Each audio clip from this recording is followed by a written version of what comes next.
உன் வாழ்க்கையில் உள்ள கஷ்டங்கள் தீர வேண்டும் என்றால் என்னை நீ வழிபட வேண்டும் என்று கேள்விப்பட்டிருப்பாய். இனி தொடர்ந்து வழிபட்டால் உன் வாழ்க்கையில் உள்ள அத்தனை துன்பங்களும் நீங்கிவிடும் என்று நீ நம்புவாய். அப்படி துன்பங்கள் நீங்கி இன்பங்கள் நடக்க வேண்டும் என்றால் ஒவ்வொரு வாரமும் உன் பிரார்த்தனைகள் நிறைவேறுவதற்கு நீ ஏதாவது செய்ய வேண்டும் என்று நான் சொல்கிறேனா? இல்லை.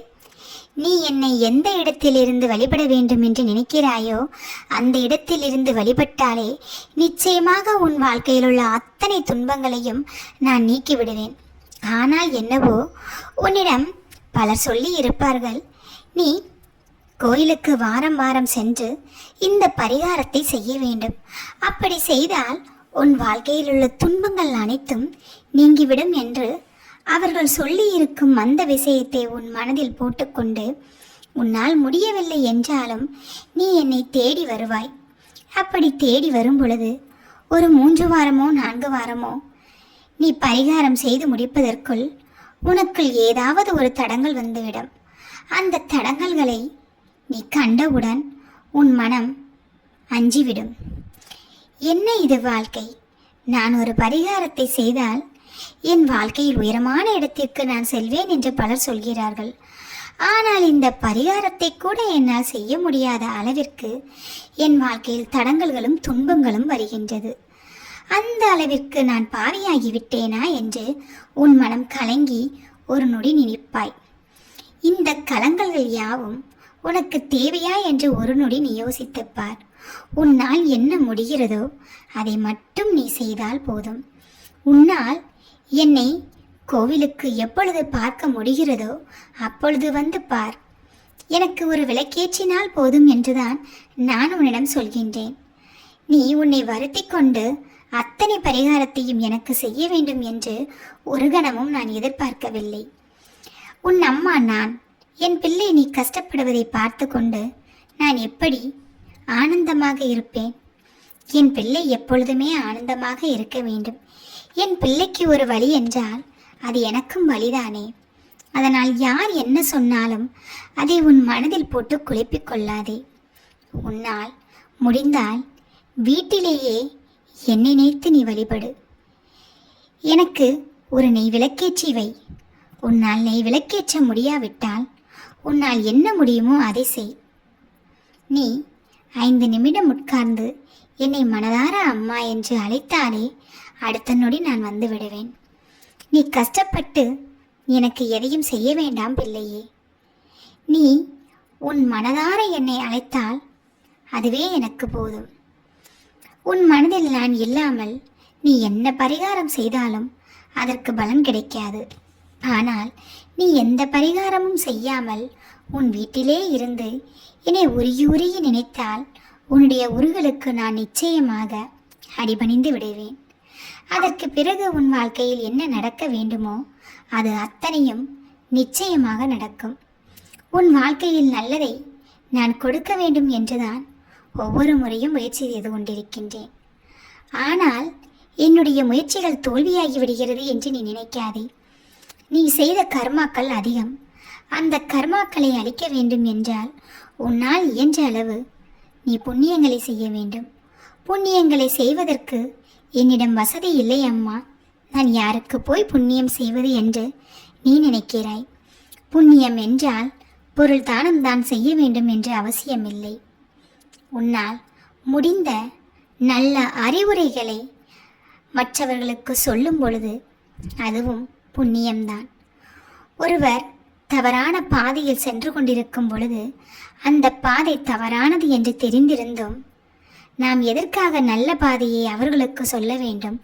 நாம் தான் கஷ்டப்படுகிறோமே, அவர்கள் மட்டும் நன்றாக இருக்க வேண்டுமா என்று ஒரு கணமும் நினைக்க வேண்டாம். அவரை சரியான பாதையில் நீ அழைத்துச் சென்றால் அதுவும் புண்ணியத்தில் தான் சேரும். சரி, ஒருவர் கஷ்டத்தில் இருக்கும் பொழுது உன்னால் பண உதவி செய்ய முடியவில்லை என்றாலும் அவர்கள் கஷ்டத்திலிருந்து வெளிவருவதற்கு அவர்களுக்கு உன்னால் இயன்ற உதவியை நீ செய்தால் போதும். அப்பொழுது அதுவும் புண்ணியத்தில் தான் சேரும். ஒருவர் ஆழ்ந்த மன துயரத்தில் இருக்கும் பொழுது அந்த துயரத்திலிருந்து வெளிவருவதற்கு ஒரு நல்ல வழியை நீ சொன்னாலே போதும். அதுவும் புண்ணியத்தில் தான் சேரும். 4 பேர் நன்றாக இருக்க வேண்டும் என்று நீ எண்ணினாலே போதும், அதுவும் புண்ணியத்தில் தான் சேரும். இப்படி புண்ணியத்தை நீ செய்தாலே போதும், உன் கர்மாக்கள் அனைத்தும் ஒவ்வொன்றாக அழிந்துவிடும். உன் கர்மாக்கள் அழியும் பொழுது நான் உனக்கு கொடுக்க நினைப்பதை நிச்சயமாக கொடுத்து விடுவேன். அந்த நொடி உனக்கு நான் நல்லதை கொடுக்கும் பொழுது யாராலும் அதை தடுக்க முடியாது. தடுக்கக்கூடாது என்று நினைத்தால் உன் பாவத்தை எல்லாம் நீ அழித்து விடு. இனி வரும் வாழ்க்கையில் புண்ணியத்தை செய், நல்லதை நினை, மற்றவர்களுக்கு நல்லதை செய், நல்ல எண்ணங்களை உனக்குள் வளர்த்துக்கொள். எப்பொழுதுமே என் ஸ்லோகங்களை நீ சொல்லிக்கொண்டே இரு. உன் மனதில் தீய எண்ணங்களை ஒரு நொடியும் வரவிடாதே. மற்றவர்கள் நன்றாக இருக்கிறார்களே என்று பொறாமைப்படாதே. கோபத்தை நீ அடக்கிக் கொள்ள வேண்டும்.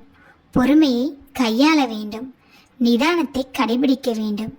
இது அத்தனையும் உன் வாழ்க்கையை உயர்த்திச் செல்வதற்கு ஒரு நல்ல வழிதான். ஒரு அழகான வழியை உனக்கு நான் எப்பொழுதுமே காட்டிக்கொண்டுதான் இருக்கின்றேன். அந்த வழியில் சென்றால் போதும், உன் வாழ்க்கை வசந்தமாகும். வசந்தமான வாழ்க்கையை நீ வாழ விரும்பினால் உன் அம்மா நான் சொல்வதை உன் வாழ்க்கையில் நீ பின்பற்ற வேண்டும். ஒவ்வொரு நொடியும் உனக்குள் இருந்து உனக்கு நடக்க வேண்டிய நல்லதை நான் நினைவுபடுத்தி கொண்டுதான் இருக்கின்றேன். அத்தனை நல்லதும் உன்னை அடைய வேண்டும் என்றால் நீதான் நான் சொல்வதை பின்பற்ற வேண்டும். இதனை பின்பற்றினாலே போதும், உன் வாழ்க்கை வண்ணமயமாகிவிடும். உன் வாழ்க்கையில் கவலைகள் என்ற ஒன்று எப்பொழுதுமே இருக்காது. துயரங்கள் யாவும் அழிந்துவிடும். துன்பங்கள் எல்லாம் பறந்து ஓடிவிடும். என் பிள்ளை நினைத்த வாழ்க்கையை விட ஒரு நல்ல வாழ்க்கையை நான் அமைத்து தருவேன். எப்பொழுதுமே தூய்மையான எண்ணங்களோடு நீ இருக்க வேண்டும். உனக்கு அருகில் உள்ளவர்களை சந்தோஷமாக நீ வைத்துக் கொள்ள வேண்டும். யார் கண்ணிலும் கண்ணீரை நீ வரவழைக்கக்கூடாது. அடுத்தவர்களை கஷ்டப்படுத்தும்படி நீ பேசக்கூடாது. அடுத்தவர்களை சிரிக்கவை, அவர்களை ஆனந்தத்தோடு நீ பார். அப்பொழுதுதான் உன்னை ஆனந்தத்தோடு நான் பார்க்க முடியும். மற்றவர்களின் வாழ்க்கையில் நீ எதை செய்கிறாயோ அதுதான் உனக்கு திரும்ப வரும். உன் வாழ்க்கையில் நல்லது நடக்க வேண்டும் என்று நீ நினைத்தால் மற்றவர்களின் வாழ்க்கையிலும் நீ தீபத்தை ஏற்றி வைக்க வேண்டும். அவர்களின் வாழ்க்கையில் எரியும் ஒளியைப் போல உன் வாழ்க்கையும் ஒளிரும். உன் வாழ்க்கையை ஒளிரச் செய்வதற்கான வழியை நான் சொல்லிவிட்டேன். இனிமேல் அந்த வழியில் சென்று உன் வாழ்க்கையில் வெற்றிக்கான பாதையை நீயே அடைந்து கொள்ள வேண்டும். உன் வாழ்க்கையில் தோல்வி என்ற ஒன்றை நீ எப்பொழுதுமே தழுவக்கூடாது. தோல்வி என்ற ஒன்று வந்தால் அடுத்து வெற்றி என்ற ஒன்றை நீ சந்திக்க வேண்டும். அதற்கு நீ கடுமையான முயற்சி செய்ய வேண்டும். நல்லது நடக்கும் உன்னுடைய வாழ்க்கையில் எப்பொழுதும்.